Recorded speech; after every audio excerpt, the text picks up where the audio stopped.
First up is Leroy in Garland, Texas. Hi, Leroy. Hi, Hank. How you doing? I'm well, thank you.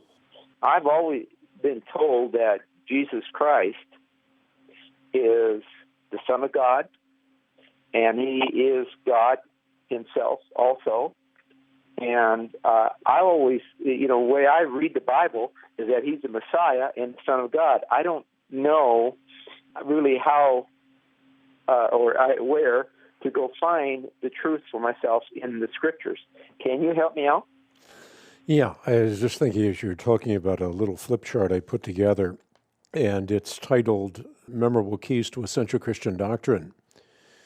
And what I do there is I talk about the essentials of the historic Christian faith in memorable fashion. I use the acronym doctrine, the D of which stands for the deity of Jesus Christ. And this is not just appropriate as an acronym, but it is special in that I think the deity of Jesus Christ, the first letter of the acronym, is the essential of essentials. In fact, when Jesus came to Caesarea Philippi, He asked His disciples the mother of all questions, who do you say that I am?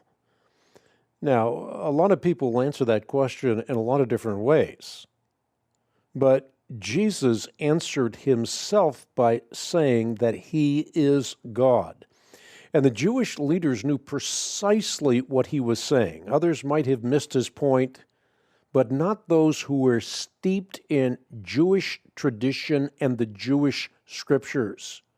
They knew that in calling God His own Father, that Jesus was making Himself equal with God. And this is what Jesus did over and over and over again. You can look at John chapter 8, John chapter 10, and many other places in which Jesus is explicit. I and the Father are one. If you've seen me, you've seen God. But not only does Jesus claim explicitly that He is God, but the Bible is very emphatic about the fact that Jesus is God. John declares, in the beginning was the Word, and the Word was with God, and the Word was God. So all you had to do is look at the first chapter of John, or look at the first chapter of Colossians. There, Paul says, all things were created by Him. He is before all things, and in Him all things hold together. God was pleased to have all His fullness dwell in Him. Hebrews 1, according to God the Father Himself, Jesus is God, for this is what the Father says. About the Son, the Father says, your throne, O God, will last forever and ever. And many other passages could be noted.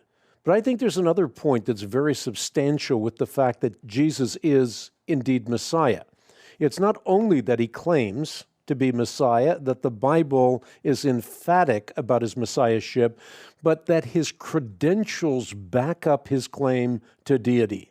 He demonstrated supernatural authority over sickness, over nature, over Satan, and even over death. So the three-part argument, and there are many verses, of course, that flesh this out, is that Jesus claimed He was God, the Bible claims Jesus is God, and the credentials of Christ back up His claim to deity.